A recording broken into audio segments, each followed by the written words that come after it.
수많은 한국교회에서요, 우리 교회만큼 둘째가면 서로할 정도로 참 많이 강조하는 말씀이 있습니다. 단어죠. 바로 하나님의 뜻이라는 것입니다. 여러분, 우리 교회 참 하나님의 뜻 많이 강조하지 않습니까?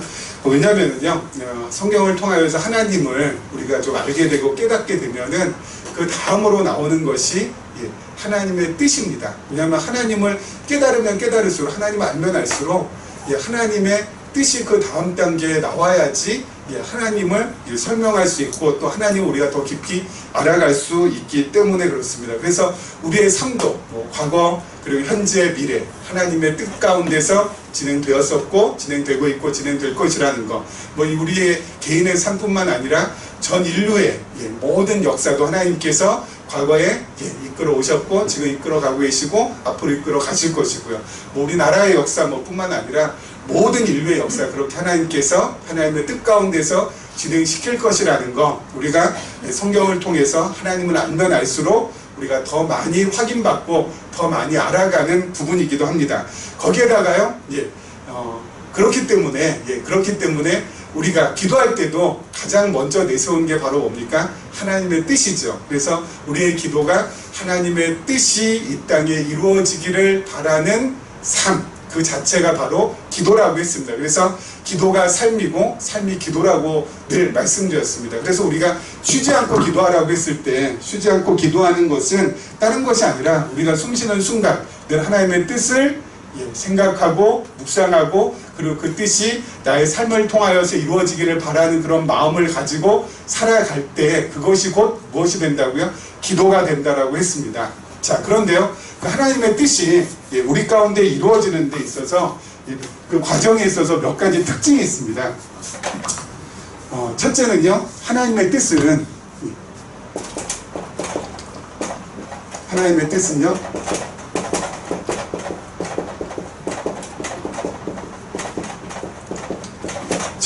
천천히 이루어져요. 근데 여러분, 우리는 어떻습니까? 우리라고 해야 될까? 우리는 어때요? 빨리빨리입니다. 우리는 빨리빨리인데 하나님의 뜻은 천천히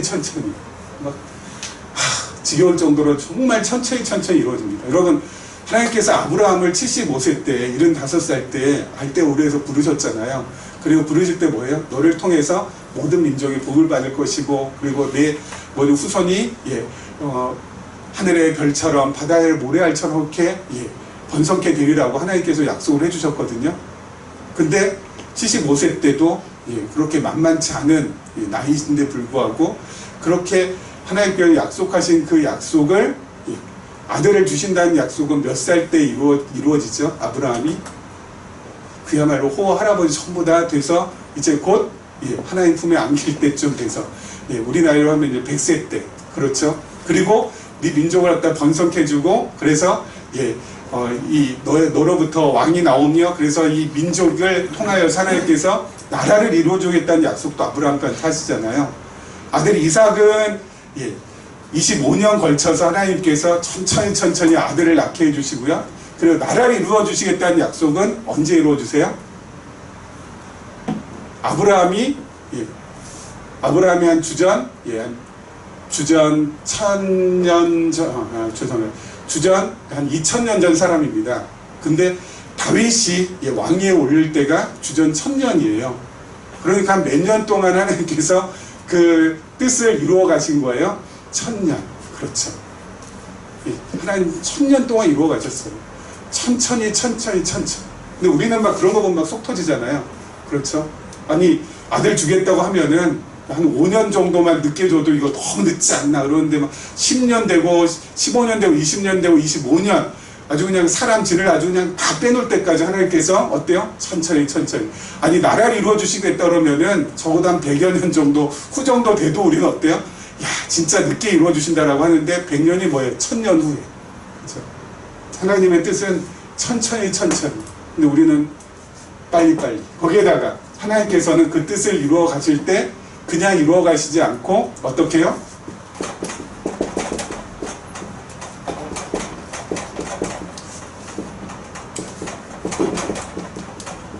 이런 한자 보셨나요? 눈 위에 서리가 더해진다고. 설상가상이라고. 그렇죠. 아니 출애굽해 주신다고 이스라엘 백성들을 통하여 모세를 통해서 하나님께서 이렇게 약속하시고 또 이스라엘 백성들을 출애굽하셨으면은 여러분 그냥 빨리 해서 가나안 땅 딱 이렇게 가면 얼마나 좋아요. 그렇죠. 근데 가나안 땅 일주일이면 열흘이면은 한 수백만이 이렇게 지나가니까 그래요. 정말 시간이 천천히 흘렸어도 여러분 한 2달, 3달 그 정도면 가나안 땅 갈 거 아니에요. 근데 하나님께서 어떻게 해요? 40년. 진짜 해도 너무하다 싶을 정도로 천천히. 그렇죠? 근데 그것까지만 해도 그런가 보다 하는데 더 중요한 거 출애굽한 다음에 광야로 바로 들어가는 것도 아니고 어때요? 홍해 앞에다가 딱 세워놓잖아요. 이스라엘 백성들을. 앞에는 홍해. 그럼 홍해 건너가려면 어떻게 가야 되지? 이렇게 궁리하고 있을 때 뒤에는 또 누가 쫓아요? 바로의 군대가 또 쫓아오잖아요. 그렇죠? 늘 설상가상. 눈 위에 설이 내리듯이. 그러니까 하나님의 뜻은 그냥 바로 이루어지지 않습니다. 반드시 무엇을 거쳐요? 우여곡절, 설상가상, 그냥 고비고비를 늘 이렇게 거치게 만들어요. 근데 우리는 어떻습니까? 우리는 제가 아주 요즘 한자 공부하는데 정신이 없네요.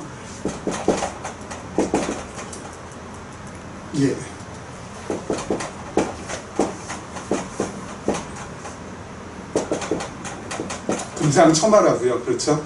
금상첨화가 비단 위에 꽃이 더해진 거예요. 그러니까 좋은 것 다음에 계속 좋은 거 오는 거. 그게 금상첨화.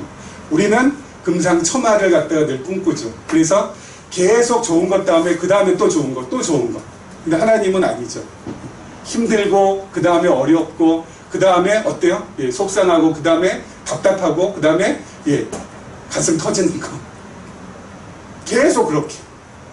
우리는 그냥 빨리빨리 그리고 금상첨화로 가면 좋은데 왜 하나님께서는 이런 식으로 하나님께서는 그 뜻을 이루어 가실까요? 이렇게 하지 않으면은 어때요? 이렇게 하나님께서 해주시잖아요. 빨리빨리 하나님의 뜻대로 잘 이루어지고 또 금상첨화로 좋은 것 때문에 좋은 거 계속 이렇게 해주시면은 여러분 이렇게 해주실 때하고 이렇게 해주실 때하고 우리의 반응이 어떻게 다른지 아세요? 이렇게 해주시면은 하나님이 없어져요. 우리 생각 속에. 무슨 말씀이냐면은 이거 내 힘으로 우리의 노력으로 우리의 능력으로 내 실력으로 됐다.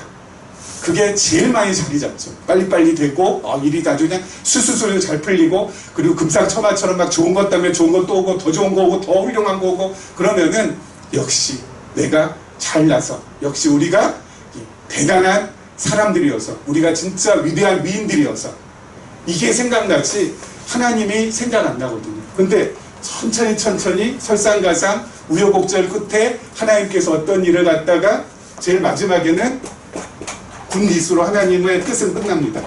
그렇죠? 선으로 끝나요. 이렇게 되면은 이거 내가 한 게 아니구나. 하나님이 하신 거구나. 하나님의 능력으로 된 거구나. 이걸 깨닫게 되고 이 하나님의 뜻이 이런 식으로 이루어지니까 어때? 우리는 하나님을 더 깊이 깨달아 알아갈 수가 있다. 참 우리는 참 어떻게 보면이 아니라 기본적으로 우리는 참 하나님 앞에서 너무 지혜롭지 못하고 그렇게 어리석기 때문에 하나님께서 이렇게 해주시는 거예요. 이렇게 안 해주시면은 하나님이 잊어버리니까. 여러분 빨리빨리 되고 금상첨화 그 다음에 모든 일들이 막 좋게 술술 풀리고 하나님 잃어버리고 하나님 잊어버리고 그냥 내 마음대로 내 뜻대로 살다가 가는 것이 여러분 이게 얼마나 하나님 보시기엔 어때요? 위험스럽고 정말 위기에 놓여있는 벼랑 끝에 놓여있는 인생인지 모르죠. 근데 좀 천천히 가더라도 이렇게 가면서 하나님 놓치지 않고 하나님 늘 붙들고 있고 하나님입니다. 늘 머릿속에 어때요? 하나님을 중심으로 해서 생각이 진행되고 내 마음도 어때요? 하나님을 중심으로 해서 내 마음도 뛰고 내 삶도 하나님을 중심으로 해서 표현이 되니까 하나님을 놓치지 않는 삶이 이렇게 갈 수밖에 없는 거죠. 그래서 하나님의 뜻은 이런 식으로 이루어져요. 그래서 우리가 하나님의 뜻대로 우리가 늘 기도한다고 했잖아요. 하나님의 뜻대로 기도한다라는 것은 이게 포함된 거예요. 하나님 천천히 이루어져도 좋습니다. 하나님 설상가상 엎친 데 덮친 격, 안 좋은 것 위에 또 안 좋은 것 와도 괜찮습니다. 그러나 최종적으로는 뭐예요? 선을 이루실 줄 믿습니다. 하나님의 뜻대로 되길 원합니다라는 우리의 기도의 고백 속에는 이 모든 것들이 전부 다 포함되어 있는 거라는 거죠. 그래서 오늘도 마태복음 23장 이제 마지막 또 24장 우리가 좀 보는데요. 오늘도 말씀을 통하여서 하나님의 뜻이 무엇인지, 그렇죠? 말씀을 통하여서 하나님의 뜻이 무엇인지 정말 깨닫고 그 뜻이 어떻게 해요? 천천히 이루어져도 좋고 설상가상이어도 좋습니다. 하나님 반드시 끝은 결론은 선으로 마무리해 줄 줄 믿습니다라는 그런 고백을 마음에 담고 우리 말씀을 좀 봤으면 좋겠습니다. 자, 그 다음에요 37절 말씀입니다. 39절까지 한번 보겠습니다. 예루살렘아 예루살렘아 선지자들을 죽이고 내게 파송된 자들을 돌로 치는 자여 암탈기 그 새끼를 날개 아래에 몸같이 내가 내 자녀를 모으려 한 일이 몇 번이더냐. 그러나 너희가 원하지 아니하였도다. 보라 너희 집이 황폐하여 버려진 바 되리라. 내가 너희에게 이르노니 이제부터 너희는 찬송하리로다. 주의 이름으로 오시는 이여 할 때까지 나를 보지 못하리라 하시니라.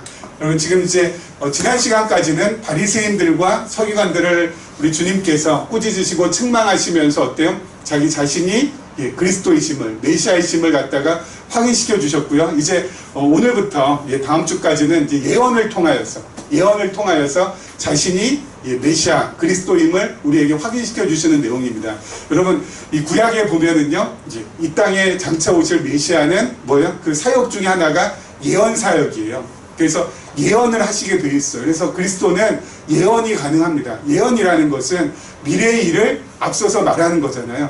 예수님께서 지금 이렇게 미래의 일을 앞서서 말씀하신다라는 것은 바로 무엇이에요?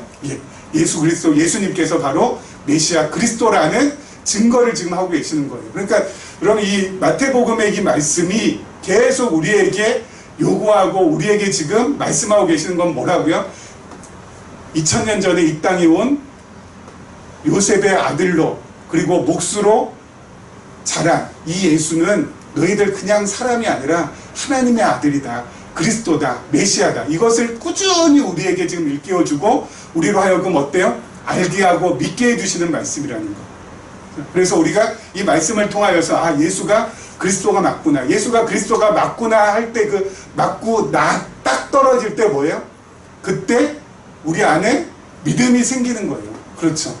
야, 이 사람이 내 사람이구나 라고 딱 떨어지면 어때요? 결혼할 마음이 생기잖아요. 그렇죠. 함께 살 마음. 그리고 믿을 마음이 생기는 거죠. 그런 것처럼 선남 선녀가 만났을 때요. 그런 것처럼 우리도 말씀을 통해서 바로 예수가 바로 그리스도가 맞구나. 메시아가 맞구나. 딱 떨어질 때 뭐라고요? 우리의 믿음이 생기는 거예요. 자, 거기에다가 여러분 오늘 예언의 내용이 바로 뭐예요? 심판주에 대한 내용, 심판에 대한 내용입니다. 예루살렘을 지금 심판하겠다라는 거 아니겠습니까? 여러분 이렇게 심판한다라는 것은 또 뭐라고요? 구약의 왕은 무엇까지 해야 된다고요? 판단 내리는 것, 심판하는 것까지 왕의 역할이에요. 그래서 오늘 이 예언의 내용을 통해서 우리가 또 확인받을 수 있는 건 뭐라고요? 심판주로 오신 만왕의 왕, 킹 오브 킹스, 맞죠? 이 만왕의 왕이시구나. 이걸 또 우리가 확인받으면 됩니다. 그러니까 오늘 이 본문의 말씀을 통해 예언하는 모습을 통하여서는 예수가 그리스도구나. 그리고 예언의 내용을 통하여서는 예수가 바로 왕으로 오신 분이 맞구나. 그렇죠? 왜 왕으로 오신 분이 맞구나. 이것이 또 왜 중요해요? 왕의 역할을 해야 그리스도거든요. 그리스도는 세 가지 역할을 해야 된다고 했잖아요. 선지자, 그리고 왕, 제사장. 근데 오늘 말씀에 왕의 역할을 하는 거 보니까, 심판의 역할을 하는 거 보니까, 심판주의 역할을 하는 거 보니까 예수가 만왕의 왕이 맞구나. 여러분, 예수를 그러면 우리는 뭘로 지금 모시고 있는 거예요? 왕으로 모시고 있는 거예요. 그렇죠. 그리고 우리가 거하는 나라는 무슨 나라예요? 성경을 보면요, 하나님의 나라를 표현할 때, 성경을 보면요, 하나님의 나라를 표현할 때 영어로 뭐라고 늘 쓰냐면은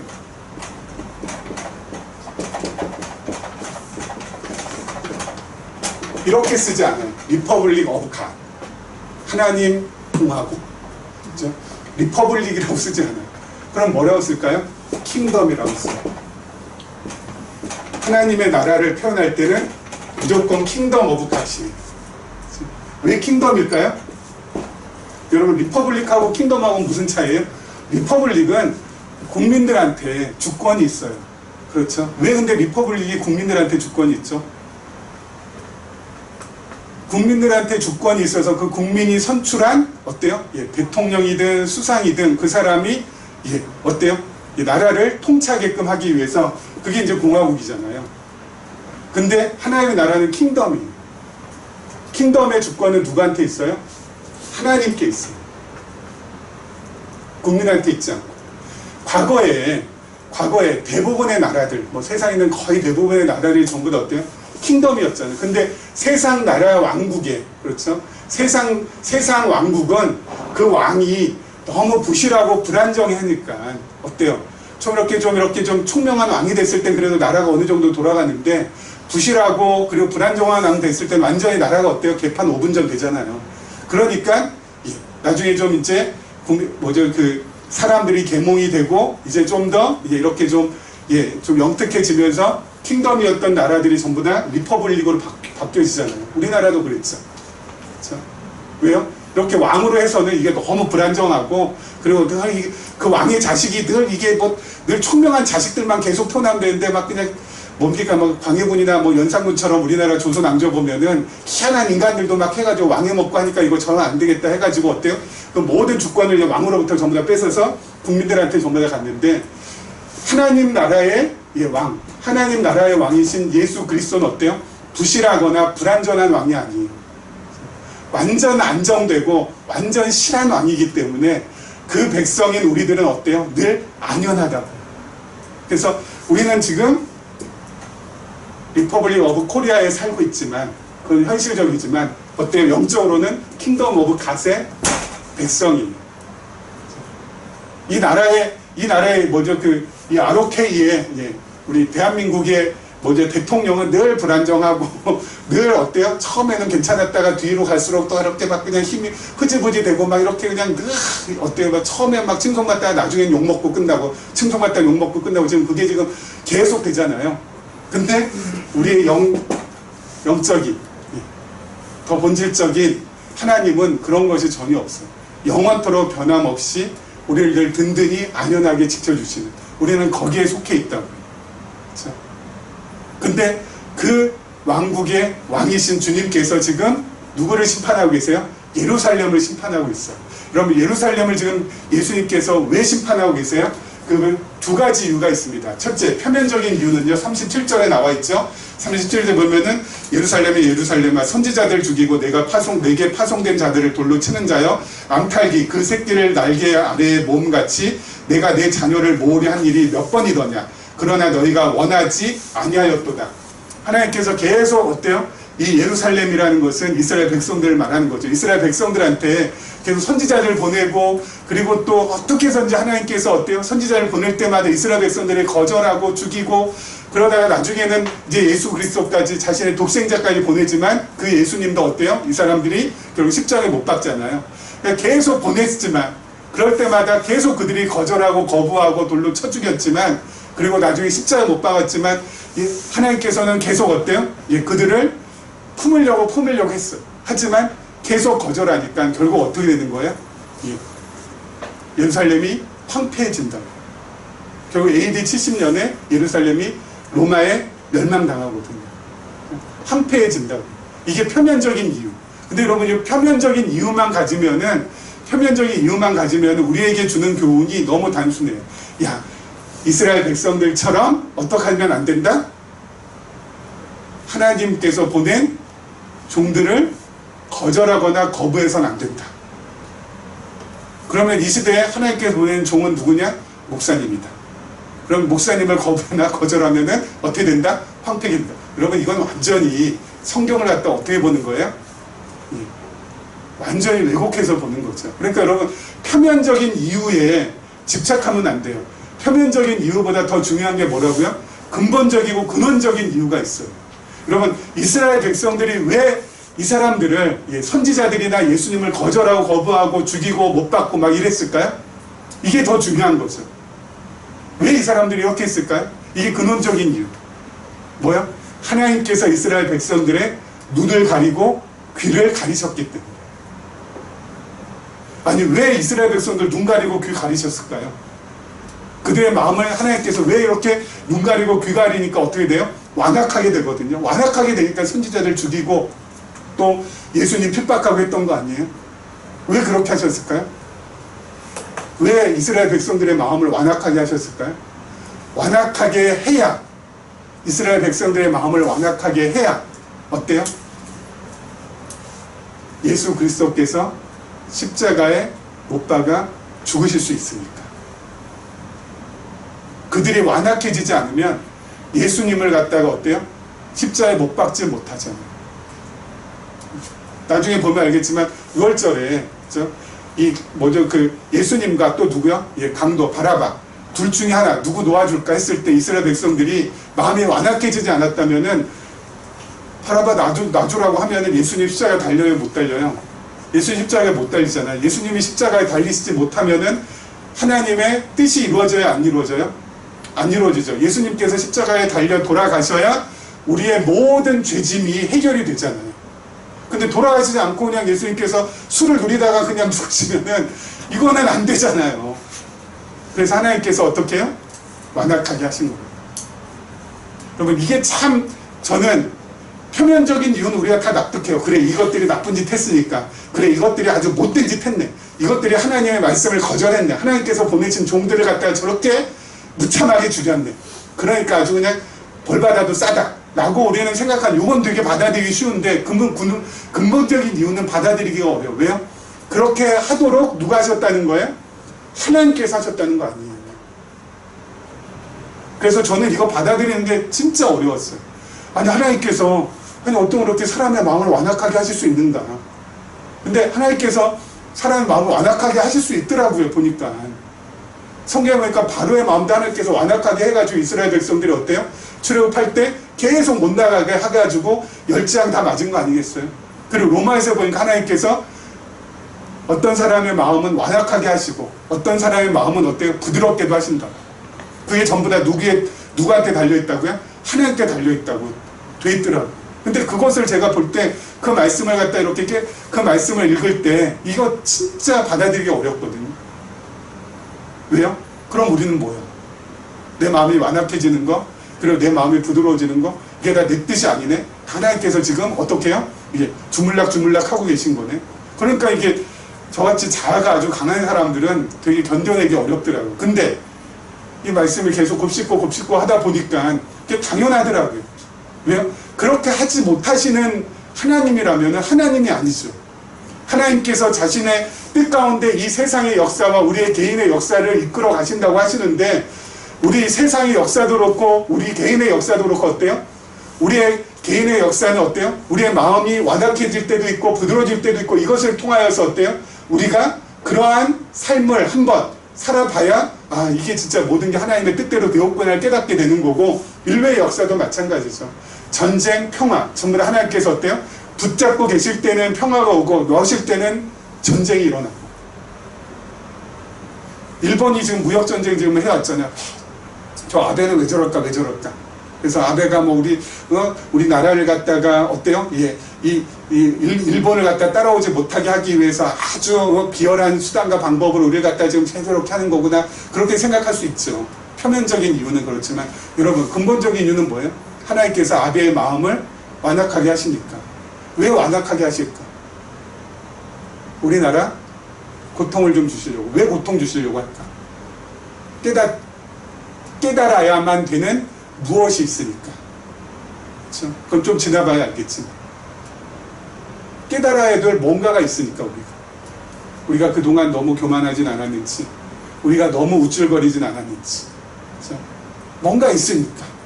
그래서 하나님께서 아베의 마음을 완악하게도 하시는 거예요.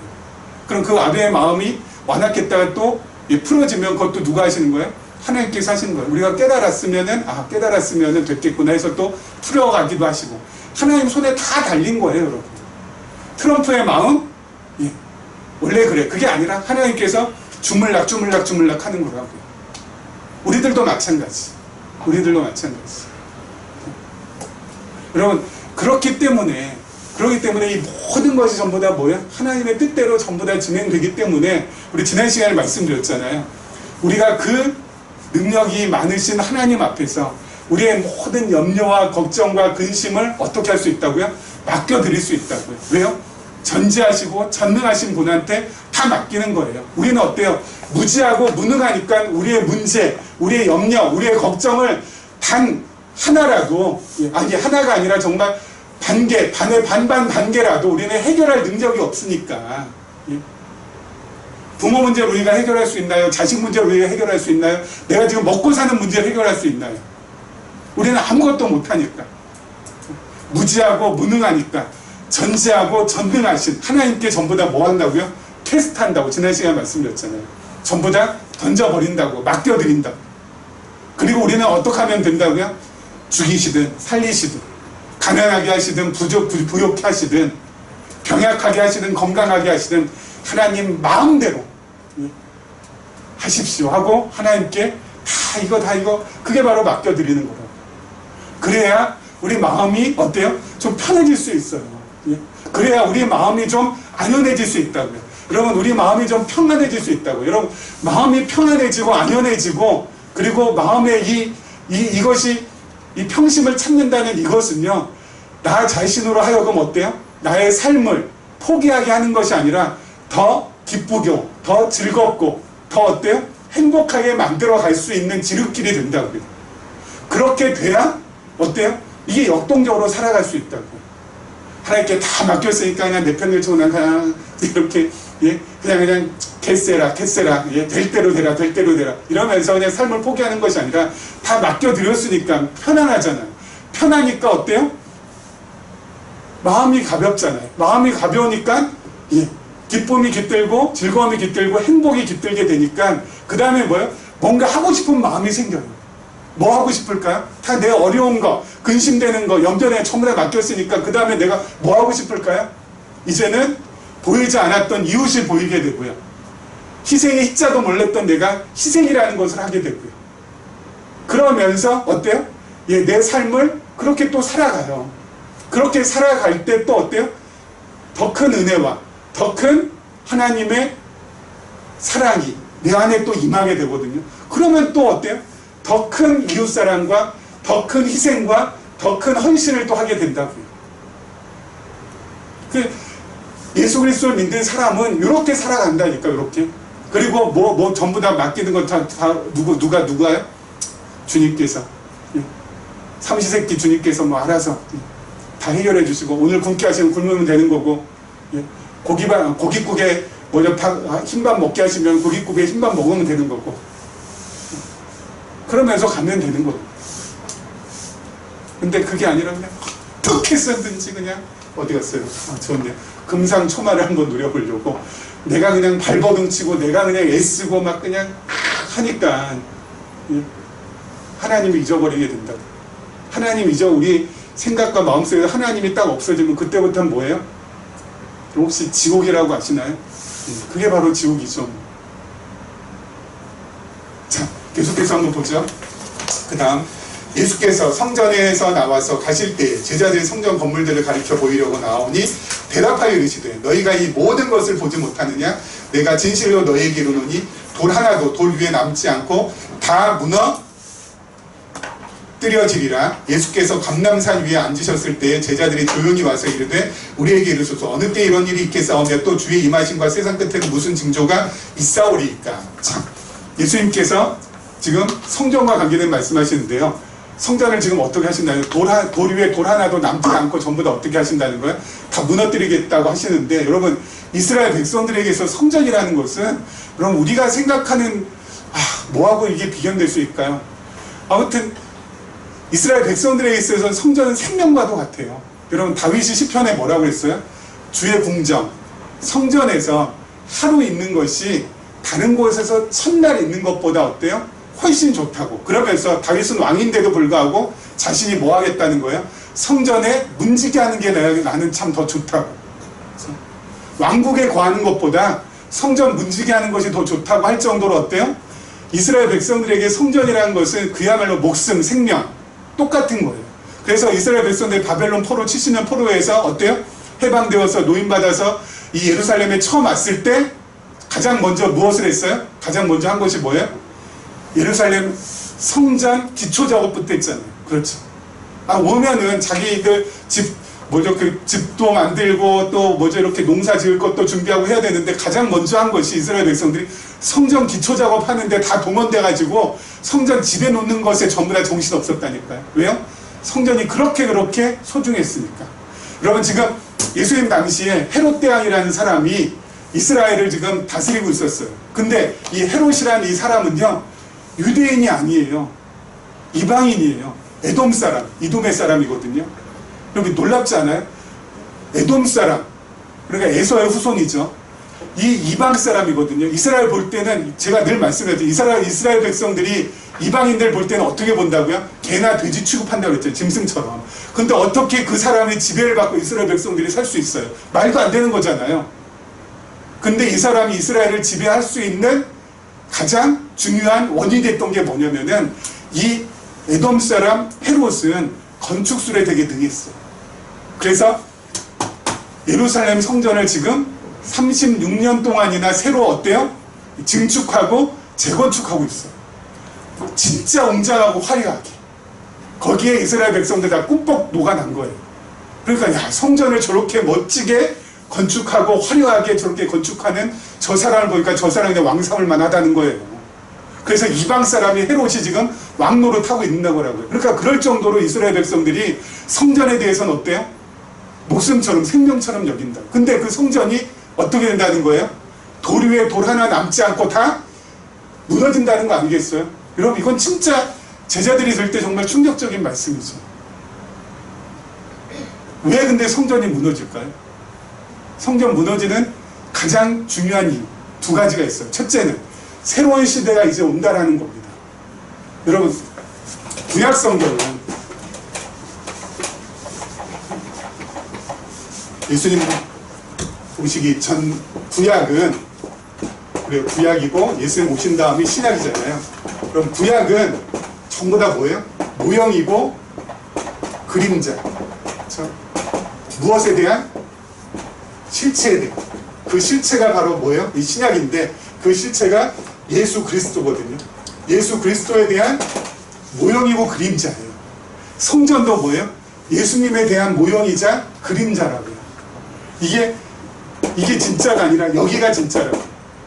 그래서 예수님이 오셔서 뭐가 되시는 거예요? 이제는 친히 성전 되시고 친히 대제사장이 되시고 친히 제물이 되셔서 영단번 영원한 제사를 지내심으로 인하여서 이제 더 이상 구약의 이 모형, 그렇죠? 사람 제사장, 그리고 건물 성전, 그리고 짐승 제물이 이제는 더 이상 필요가 없게 돼요.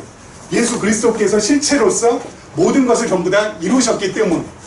그렇기 때문에 더 이상 성전이, 눈에 보이는 성전이 더 이상 존재할 필요가 있어요? 없어요? 없어요. 그렇기 때문에 성전을 갖다가 허무시는 거예요. 완전히 허무시는 거예요. 예수 그리스도께서 이제 오셨기 때문에 이제 저희는 더 이상 구약의 성전 방식대로 그렇게 제사 지내러 가지 않잖아요. 우리가 죄 지었을 때. 이제 그리스도 앞으로 나오는 거죠. 늘 골고다 언덕 올라가고 골고다 언덕 위에 세워진 십자가를 통하여서 어때요? 우리가 죄를 사함받고 그 은혜를 마음에 담고 그 사랑을 마음에 깊이 새기면서 살아간다. 그렇기 때문에 이제 더 이상 성전이 필요 없고 이제 완전한 새로운 시대, 성전 되신 예수 그리스도께서 이제는 오셨기 때문에, 그러니까 이제 어때요? 성전이 허물어지는 거고. 그래도 좀 그렇게 화려하고 웅장한 성전 그냥 가만히 놔뒀으면 요즘으로 치면 유네스코 문화유산인가요? 거기에 등재돼서 저 사람이 이렇게 구경하고 관광하고 하면 얼마나 좋았을까, 그런 생각이 남잖아요. 그랬으면 좋겠는데 아니요. 성전을 그대로 하나님께서 놔두셨다면은 어떻게 됐을까요? 성전은 반드시 우상이 됐을 거예요. 여러분, 이스라엘 백성들이요, 얼마나 참 희한한 사람들이냐면요, 그 민수기에 보면은 하나님 앞에 이 사람들이 막 광야길 가다가 짜증나고 뭐 이렇게 속상하고 하니까 불평을 막 했거든요. 그랬더니 하나님께서 도저히 참다 못해가지고 그 사람들한테 뭘 보내지? 불뱀을 보내세요. 그래서 불뱀에 물린 사람들이 막 죽어가고 막 힘들어하고 막 어려워요. 그때 모세가 불쌍히 여겨달라고 하나님 앞에 기도하니까 하나님께서 뭐라고 하세요? 노뱀을 만들어서 장대 위에 달라고. 그래서 장대에 그걸 갖다가 노뱀을 만들어 달았거든요. 그것을 사람들이 보게 하라고. 그래서 그걸 쳐다보는 사람들이 전부 다 어때요? 나음을 받은 그런 말씀이 나와요. 민수기. 그런데 그냥 거기에서만 딱 끝난 줄 알았어요. 열왕기 하에 가면은 히스기야 왕 때 그 민수기에 있었던 그 노뱀이 히스기야 왕 때 또 한 번 등장해요. 무려 800년 동안 이스라엘 백성들이 그 노뱀을 갖다가 뭐 하고 있었는지 알아요? 몰래? 그 노뱀을 우상으로 여겨가지고 거기에다가 어때요? 꾸벅꾸벅 절하고 거기에다가 소원 빌고 거기에다가 완전히 그냥 신처럼 그걸 받드는 거예요. 그래서 히스기야 왕 시대 때 그 노뱀을 히스기야 왕이 어때요? 걷어내가지고 그걸 완전히 그냥 이제 조각조각 내서 버리는 그런 사건이 나오거든요. 800년 동안이나 그 노뱀을 갖다가, 그럼 그 광야에 있는 노뱀을 갖다가 그 사람들이 수거해가지고 그것을 우상 만들어가지고 섬겼다는 것이 되게 충격이었어요. 근데 여러분, 예루살렘 성전을 이스라엘 백성들의 하나님께서 그냥 그대로 놔두시고, 이제 그냥 빈 터로 놔두시고, 내가 여태까지 2000년 동안 그대로 놔두셨다고 생각해 보세요. 여러분, 성전은 더 어때요? 노뱀보다 뭐 10배, 100배, 1000배 위잖아요. 무엇이 위해요? 우상 만들 가능성. 그렇죠. 지금도 천주교에서는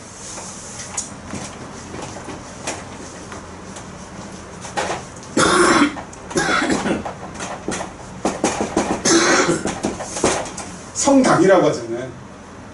거룩한 집당들. 기독교에서는 뭐라고 해요?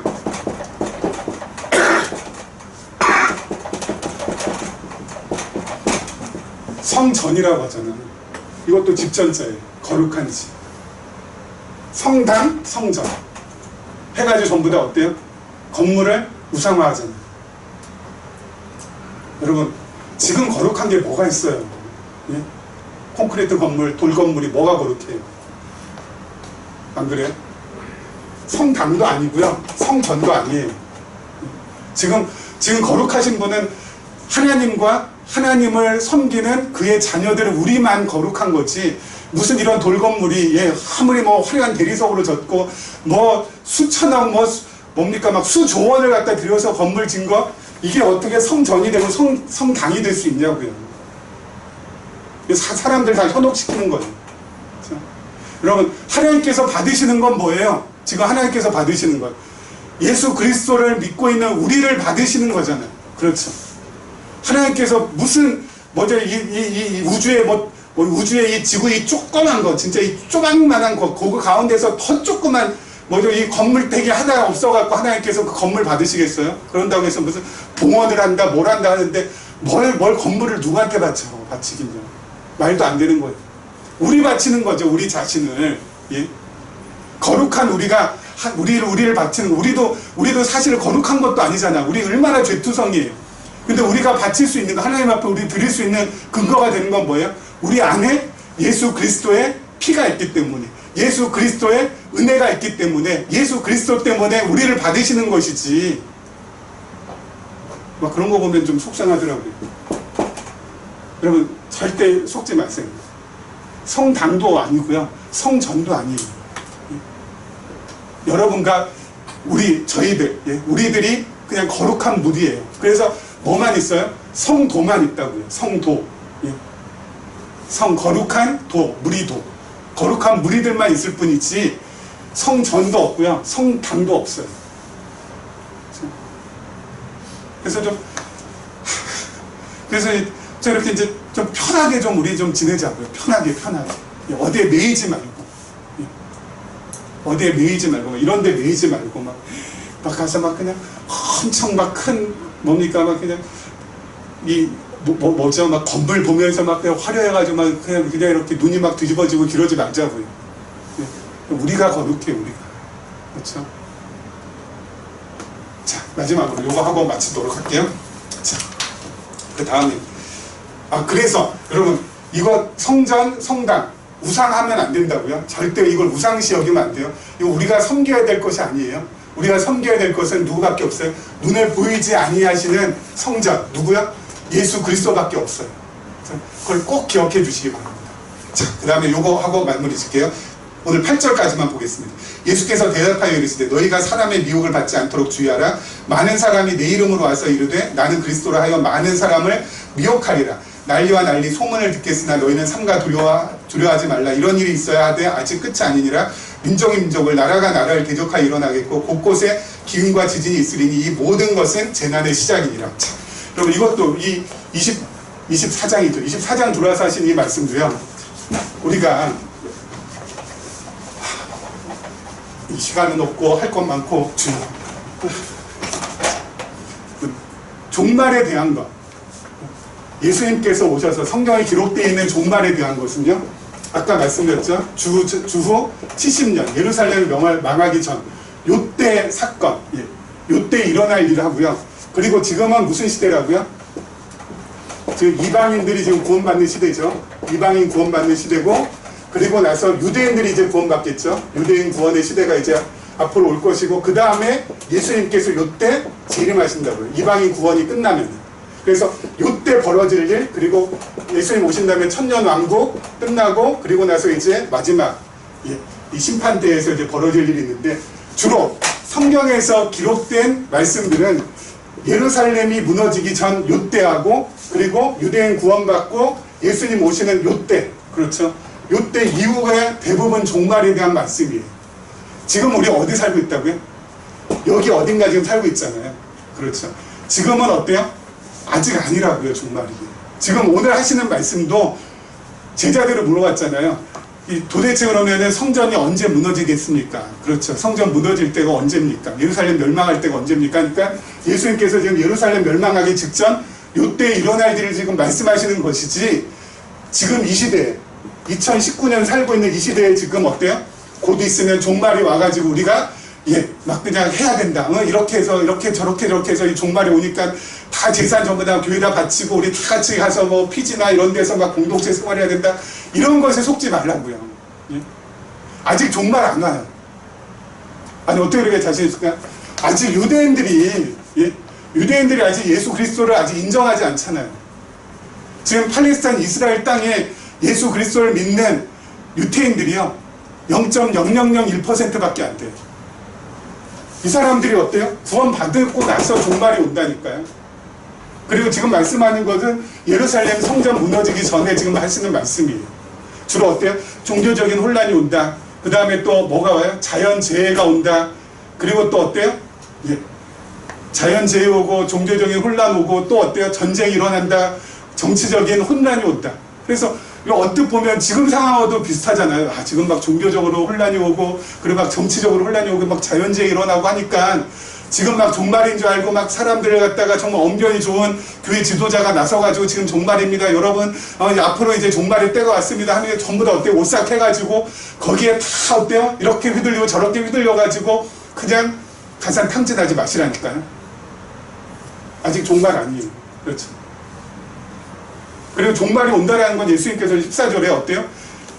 온 천하에 하나님의 복음이 다 증거가 돼야, 증거가 된 다음에 종말이 온다고 했는데 아직까지 우리는 팔레스타인에 있는데 이스라엘 사람들이 지금 아직 구원받지 못한 거 아직 확인 지금 하고 있잖아요. 그러니까 여기 아직 안 왔다고요. 아직 이방 구원 시대라고요. 지금 종말은 반드시 와요. 하지만 지금은 아니라는 거예요. 그래서 늘 어때요? 신앙생활 할 때도 너무 그런 것에 매이지 말라고요. 그렇죠? 그래서 우리를 하여금 옵삭하게 만들고 지금 이제 예수님 재림의 때가 됐나 보다 아니죠. 제가 볼 때는 제 세대도 좀 지나가고요. 우리 아들 세대 지나가고 아마 손자 세대 지나가고 증손 시대 지나가도 아주 요 정도 지나고 있지 않을까. 그렇죠? 생각이 돼요. 하나님의 말씀, 복음은 복음으로 받아들여야 됩니다. 그럼 이렇게 예수님께서 어때요? 지금 70년, AD 70년에 예루살렘 이제 멸망할 것이다 라고 예언한 말씀이 이루어졌어요? 안 이루어졌어요? 이루어졌잖아요. 그것을 통하여서 야, 예수님께서 예언한 그 말씀이 이루어진 것을 우리가 볼 때 정말 지금 어때요? 예루살렘 가보세요. 성전 토만 남아있죠. 그리고 그 예루살렘 성전 도리에 돌 하나도 남아있지 않잖아요. 그것을 우리가 확인할 때 어떻게 하면 돼요? 바로 그 예수님이 우리의 진정한 메시아 구세주 그리스도가 맞구나. 말씀하신 것이 반드시 이루어진 것을 볼 때 정말 그분이 하나님의 아들이 맞구나. 정말 그분이 하나님의 아들이라면 나의 삶 전체를, 나의 모든 것을 그분에게 걸어도 되겠구나. 그분이 나의 참된 주시요 참된 왕이시구나. 주여 뜻대로 하옵소서 하고 어때요? 맡겨드리고 기쁨으로 건강하게 살아가시면 된다. 이런 은혜가 우리 모두에게 있기를 주님의 이름으로 축원합니다. 기도하겠습니다.